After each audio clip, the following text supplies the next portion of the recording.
Dokter cek nggak ada apa-apa. Ya. Nah biasanya ciri-ciri ain, ciri sihir itu memang secara medis pun nggak jelas gitu ya. Umumnya begitu. Walaupun ada juga yang terdeteksi secara medis, tapi sebenarnya dia penyakit ain ataupun sihir yang bisa diobatin. Nanti kita jelaskan di penutupan kita insya Allah. Hartanya atau anaknya, mobilnya kah, motornya kah, rumahnya kah, kita sendiri dengan harta kita. Kata Ibnu Katsir rahimahullah, apalagi orang lain gitu. Maka falyakul, harusnya dia mengucapkan Masya Allahu la quwata illa billah. Masya Allah la quwata illa billah. Kita ucapkan itu.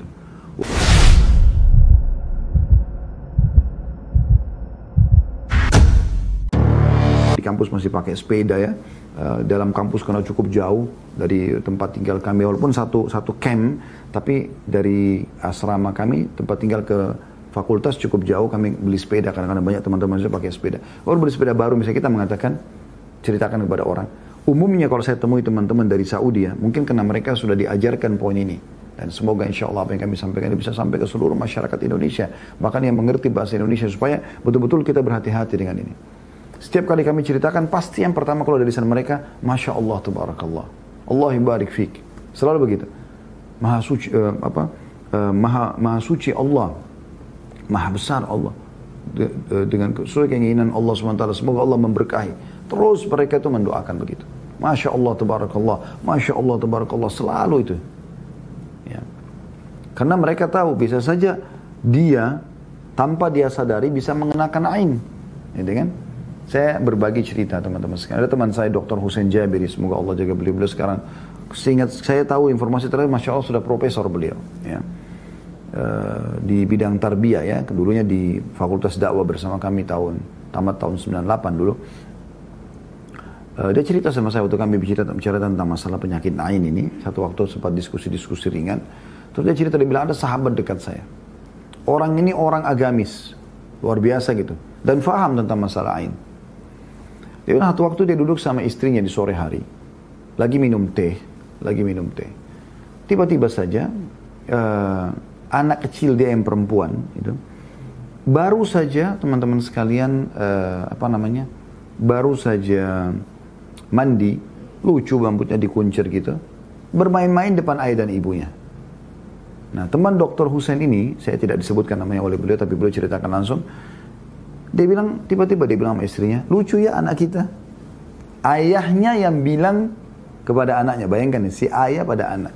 Artinya sangat jauh lah anak ayah mau iri sama anaknya ya, atau dengki gitu loh.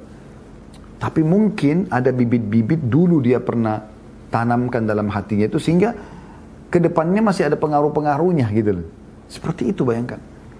Tiba-tiba dia selesai minum teh, dia pamit sama istrinya, dia pergi kantor, baru keluar mungkin 5-10 menit dari rumah, istrinya tiba-tiba telepon. Apa kata istrinya? Cepat-cepat pulang, anak kita demam. Demam tinggi anak itu, anak yang tadi. Dia tiba-tiba spontan pulang buru-buru sampai ke rumahnya. Begitu masuk ke dalam rumah, dia lihat anaknya memang demam. Segera dia ajak istrinya bawa ke dokter anak ini. Begitu tiba di dokter cek nggak ada apa-apa. Nah biasanya ciri-ciri ain, ciri sihir itu memang secara medis pun nggak jelas gitu ya. Umumnya begitu. Walaupun ada juga yang terdeteksi secara medis, tapi sebenarnya dia penyakit ain ataupun sihir yang bisa diobatin. Nanti kita jelaskan di penutupan kita insya Allah. Dan ada buku yang akan saya referensikan nanti ya. Nah teman-teman sekalian, dia bilang setelah itu kami bawa pulang, kami ambil beberapa vitamin. Terus dia bilang sama istrinya, udah sekarang saya mau kerja. Kalau ada perkembangan apa-apa beritakan aja kepada saya. Dijaga aja anak ini. Sama dia bilang. Begitu keluar 5-10 menit, istrinya telepon lagi. Anak kita makin panas nih. Saya juga nggak tahu harus buat apa. Khawatir anak ini kejang-kejang bisa meninggal gitu. Khawatir seorang ibu. Maka dia pun pulang ke rumahnya. Kemudian teman-teman sekalian pada saat dia pulang, dia bilang sementara dia naik di mobil, tiba-tiba dia berdoa kepada Allah SWT. Dia mengatakan, ya Allah, apa ini sebabnya? Tolong berikan petunjuk hamba. Subhanallah, dia buka radio, ada bahasan tentang ain. Kebetulan ada satu ceramah di radio yang dia sedang dengar, menuju ke rumahnya, penyakit ain. Dia tiba-tiba keingat, pada saat tadi anaknya habis mandi, dia bilang, lucu ya anak kita. Itu yang dia fokus tuh. Tanpa banyak basa-basi, si ayah ini kena faham, dia pulang ke rumah, dia wudhu, air uduknya diambil lalu dimandikan ke anaknya. Mirip dengan kasus tadi Abu Sahal bin Hunayf atau Sahal bin Hunayf yang dikenakan ain oleh tadi Rabi'ah, Amir bin Rabi'ah. Ya. Jadi akhirnya setelah dimandikan, dia bilang, subhanallah, 15 menit setelah itu, anak itu tiba-tiba hilang demamnya dan ceria kembali. Ini seorang ayah kepada anaknya, coba bayangin. Bukan cuma itu, lebih jauh dari itu, bahkan kata sebagian ulama, bisa saja orang kenakan ain dirinya sendiri. Misal, dia lagi lihat dirinya di cermin, dia gagah itu dia cantik. Cantik sekali saya, gagah sekali. Bisa saja dia kenakan ain dirinya sendiri. Harusnya dia mengatakan, Allahumma barik fi, ya Allah berkahi. Masya Allah, tabarakallah. Harus begitu. Kalau mau selamat. Dan ini luar biasa, sederhana sekali. Bagaimana kita selamat dari ini. Para ulama mengatakan bahkan, ya, ain itu bisa kena kepada benda mati pun. Rumah, mobil, ya. Dan ini bisa mengakibatkan rusak.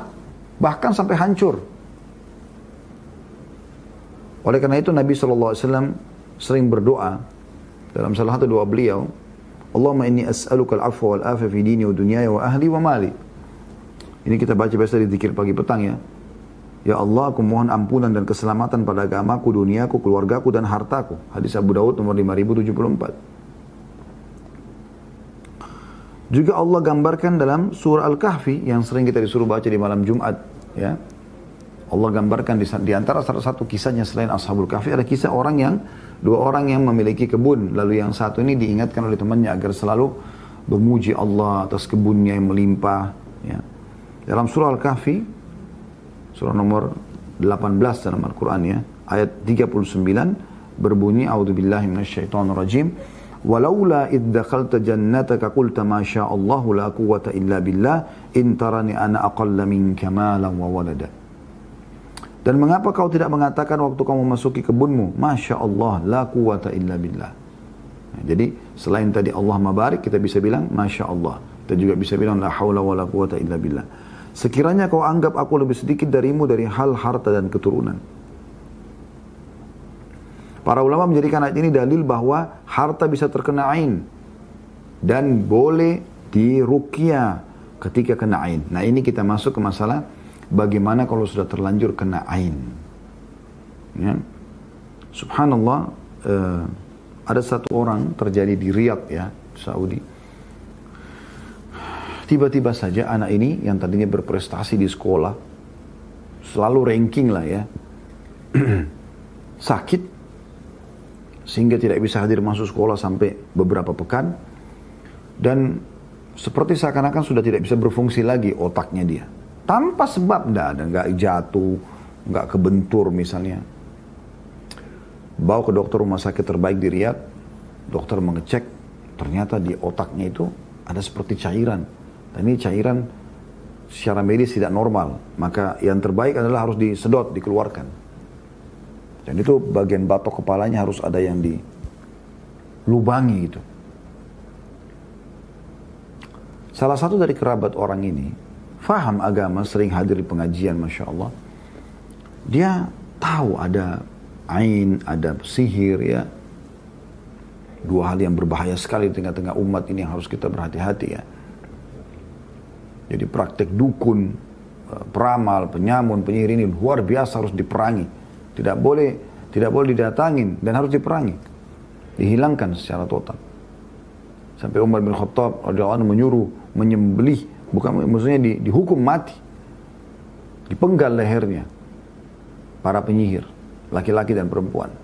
Beliau mengirim surat kepada gubernurnya Bajala bin Abda rahimahullah. Itu di akhir 1 tahun sebelum beliau meninggal, di tahun 22 Hijriah. Beliau meninggal tahun 23 Hijriah. Ini saking bahayanya.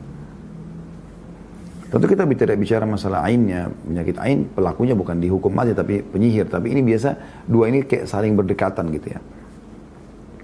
Karena orang kalau sudah punya ain, penyakit yang mata panas ini, tambah lagi dia ke dukun melakukan sihir, itu makin jadi-jadi, wa na'udzubillah keburukannya. Yang jelas teman-teman sekalian, pada saat itu salah satu kerabat ini pergi ke salah satu syekh. Kalau kita ustadz atau kiai lah di Indonesia ya. Lalu bertanya, bagaimana nih? Maka kata syekhnya, coba cari tahu, ada nggak kerabat dia yang tidak suka sama anak ini?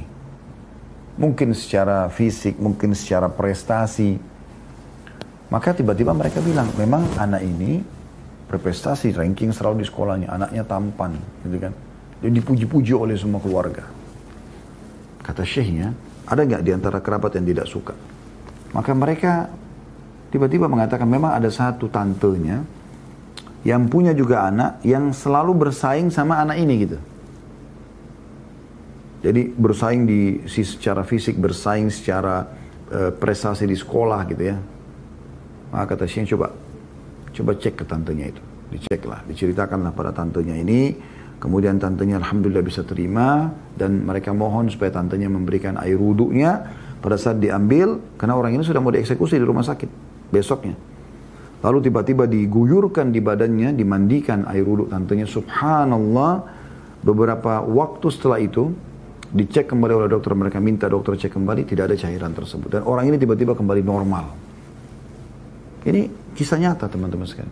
Walaupun tidak ada kisah ini, kita sudah dengarkan tadi bagaimana baginda Nabi SAW menyampaikan orang yang paling jujur di kalangan seluruh manusia dan utusan Allah Subhanahu Wa Taala.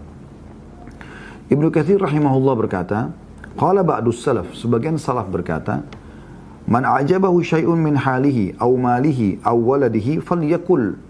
Siapapun yang sedang kagum pada keadaannya, karena dia sendiri atau keadaan orang lain, atau hartanya, atau pada anaknya, ya.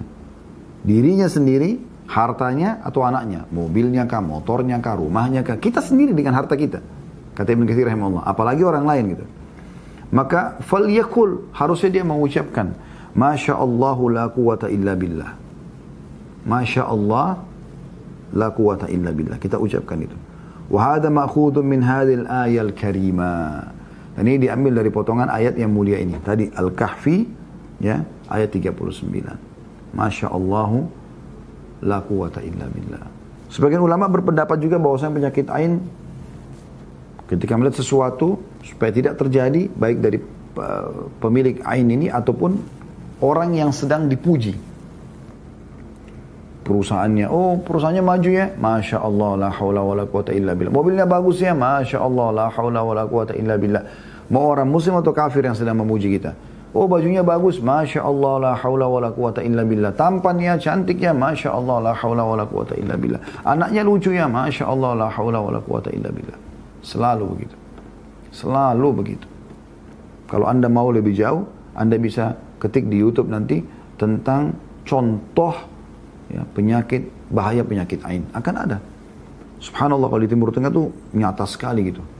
Sampai saya punya di handphone saya cuplikan-cuplikannya penyakit ain. Ada orang melihat pohon kurma, teman-teman sekalian. Oh, kurmanya bagus sekali. Tumbang pohon kurma itu. Dan di situ ditulis memang, lihat penyakit ain. Ada orang baru buat tenda.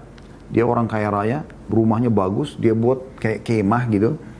Kemah itu bagus sekali, dikarpetin, pasang bantal-bantal duduk Arabic style ya, tempat duduk orang-orang Arab. Kemudian dia panggil tamu-tamu makan di situ. Ya, mereka grill daging apa segala macam. Nah, ini makan. Baru pulang tamunya, kebakaran tiba-tiba. Nggak ada api di situ. Mereka tuh masak-masak di luar gitu. Ini dalam kemah cuma makan. Sampai dalam cuplikan itu dia lagi cuplikan, dia sampai takut lah, wala quwata illa billah, sampai ketakutan dia shooting kemahnya itu. Dan tetap dimasukkan dalam cuplikan. Ada orang di Saudi baru angkat anaknya 3 jam yang lalu. Lucu gitu, anak perempuan menari-menari gitu kan. Oh, dengan lucunya lalu diangkat di medsos. 3 jam kemudian sakit anak tersebut. Ada cuplikannya. Ini anak lagi nari-nari, ini cuplikannya pada 3 jam kemudian sakit. Ada anak muda tampan tiba-tiba sakit. Dan sekian banyak. Ada orang lagi pegang teh, ya.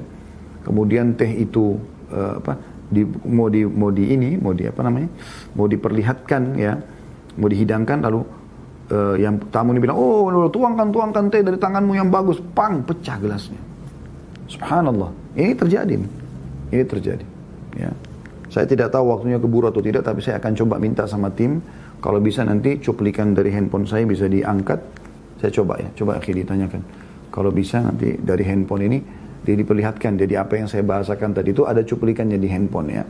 Kalau bisa insya Allah kita coba akan perlihatkan di penutupan nanti Sebelum kita kafaratul majlis supaya anda lihat, oh ini loh yang tadi Ustaz ceritakan itu. Contoh ya. Jadi usahakan selalu bilang Masya Allah, la quwata illa billah. Selalu kita bilang itu teman-teman sekalian. Ya. Jadi kita mendoakan atau kita mengatakan Barakallahu fiik. Allahu yubarik. Semoga Allah berkahi. Selalu bilang begitu. Ya. Dan Nabi SAW bersabda, "Idza ra'a ahadukum min nafsihi wa akhihi ma yu'jibu falyad'u bil barakah fa innal 'aina haqq." Hadis ini hadis sahih riwayat An-Nasa'i. Ya. Di nomor 10.872 kata Nabi SAW, jika salah seorang dari kalian melihat pada diri saudaranya, ya. Jadi pada dirinya atau diri saudaranya. Kalau seseorang melihat apa yang membuat dia kagum pada dirinya dan diri saudaranya, maka harusnya dia mendoakan keberkahan. Karena ain itu benar-benar ada. Ada. Dan jauh sebelumnya teman-teman, hilangkan dari hati kita semua penyakit iri, dengki. Ada orang begitu subhanallah. Tetangganya beli AC, dia yang kedinginan. Tetangganya beli kulkas, dia yang kedinginan. Tetangganya beli mobil, dia yang kepanasan. Wah, luar biasa gitu. Sampai kalau tetangga mundur sedikit saja, ya, kepencet klaksonnya, wah apa tuh ribut-ribut, tabrak pagar, wah langsung aja dia, ya, syukurin tuh. Siapa suruh pakai mobil baru? Loh, subhanallah. Dia isi hatinya dengan penyakit ain. Tidak boleh teman-teman. Kita kan semua hidup di bawah kerajaan Allah subhanahu wa ta'ala. Allah punya hak untuk memilih siapa yang diberikan ketampanan, siapa yang diberikan kecantikan, siapa yang diberikan kulit putih kah, kulit sawo mateng kah, kulit hitam kah, kulit mulus kah. Apalah semua yang Allah kasih. Kita puji Allah. La haula wa la quwata illa billah. Gitu. Dengarkan bagaimana Nabi SAW bersabda, la tabaghadu. Jangan saling membenci. Tak usah benci-bencian. Orang benci kita biarin, kita tidak usah ikut-ikutan benci dia. Wala taqata'u. Jangan saling memutus hubungan. Wala tadabaru. Jangan saling menjauh, saling bermusuhan. Wala tahasadu. Jangan saling iri. Nggak boleh iri. Ya. Wa kunu ibadallahi ikhwana. Dan jadikanlah dari kalian hamba-hamba Allah yang bersaudara. Hadis riwayat Bukhari nomor 6076 dan juga Muslim 2559. Nah, jadi diingatkan benar-benar nih. Tidak boleh hasad. Gak boleh teman-teman sekalian. Iri, dengki dengan orang. Ada perbedaan tipis antara iri yang haram dengan ada atau cemburu di sini juga bisa ya. Atau iri yang sifatnya dibolehkan tetapi tidak boleh diikuti dengan mirip dengan iri yang ini. Saya kasih contoh. Kalau iri yang diharamkan yang kata Nabi SAW, hati-hati dengan hasad karena dia membakar pahala sebagaimana api membakar kayu bakar gitu kan. Ini adalah kalau anda iri melihat orang punya kelebihan lalu anda berharap hilang dari dia. Supaya dia jadi jelek, supaya dia jadi miskin, supaya dia jadi rusak kendaraannya, supaya rusak rumahnya, supaya rusak hubungannya suami istri. Itu haram hukumnya dan ini bisa menyebabkan penyakit ain. Ya. Ada satu celah, kalau anda lihat, lalu bagaimana Ustaz kalau kita lihat kelebihan orang, kita juga ini tertarik nih, pengen gitu. Ini namanya ghibtah. Kata Nabi SAW, la hasada illa fitnatain. Tidak boleh orang iri, kecuali pada dua golongan ini. Seseorang yang Allah karunia ilmu, dalam riwayat Al-Quran, lalu dia sibuk menghabiskannya di jalan Allah. Siang dan malam dia baca terus Al-Quran. Dia punya ilmu, dia ajarkan terus. Nah kita merasa iri, irinya begini, ya Allah, berikan aku seperti engkau berikan dia juga. Tapi tidak berharap orangnya jadi bodoh, gitu ya. Itu bedanya, itu tipisnya di situ. Dan yang kedua adalah orang yang Allah karunia harta dan sibuk menghabiskan hartanya di jalan Allah, bersedekah terus. Nah ini kita iri. Kenapa dia bisa ya, ada punya harta, teman dia sibuk bersedekah, ya saya juga, ya Allah karuniakan saya. Tapi tidak berharap dia jadi miskin. Kita selalu mengatakan, Masya Allah, ya Allah tambahi buat dia, tambahkan buat dia. Dan berikan juga kepada saya seperti dia. Nah begitu, itu boleh. Tapi kalau anda, oh nih kaya ya, matanya melotot, bibirnya jadi doer, apalah segala macam. Kan ini aneh ya. Nah ini yang bisa bahaya, menjadikan penyakit ain. Dan bisa ini dosa ya, bukan cuma sekedar penyakit ain. Hasad itu dosa. Bahkan Allah menekankan dalam surah An-Nisa ayat 32 teman-teman, suami istri aja nggak boleh saling iri. Bayangkan, nggak boleh istri bilang, kok suami saya boleh kerja tuh, saya perempuan kok nggak boleh kerja. Kok kenapa saya harus tutup kepala, suami saya tidak? Itu aja nggak boleh, karena Allah memang sudah perintahkan begitu, masing-masing dibedakan. Tidak boleh juga suami bilang, enak bener nih istri saya cuma di rumah, enak bener di bawah AC, di bawah kipas angin, di bawah rumah, tinggal urus anak, makan, minum, tidur, sholat, udah selesai masuk surga. Perhatikan Allah katakan, surah Nisa ayat 32. A'udzu billahi minasyaitonir rajim. Wala tatamannaw ma faddalallahu bihi ba'dakum ala ba'd. Lirrijali nasibun mimma iktasabu wa lin-nisa'i nasibun mimma iktasaban wa sallallahu min fadlihi innallaha kana bikulli syai'in 'alima. Ya. Ini penting teman-teman sekalian. Digarisbawahi, ya. Juga yang perlu digarisbawahi teman-teman sekalian, jangan lupa selalu berzikir kepada Allah Subhanahu wa taala, zikir pagi petang, doa keluar rumah, ya. Doa masuk rumah, doa pada saat mau makan, doa habis makan, berdoa terus. Dan ingat selalu ini, selalu Masya Allah, la haula wa la quwata illa billah. Ingat itu, Masya Allah, la haula wa la quwata illa billah. Atau ya, konsumsi. Dan saya bahkan sudah menyarankan ke jamaah saya, setiap kali Anda mau taruh air galon di dispenser, Anda ruqyah dulu. Baca sederhana, Al-Fatihah, kemudian Al-Kafirun, ayat kursi, Al-Kafirun, kemudian Al-Kafirun, Al-Ikhlas, Qulhuwallahu Ahad, Al-Falaq, Qulhuwallahu Falaq, dan An-Nas, Qulhuwallahu Binnas. Anda baca ini 3 kali masing-masing, Anda tiup. Dengan sedikit ada, ludah. Ya. Ke air galon Anda sekeluarga bisa minum.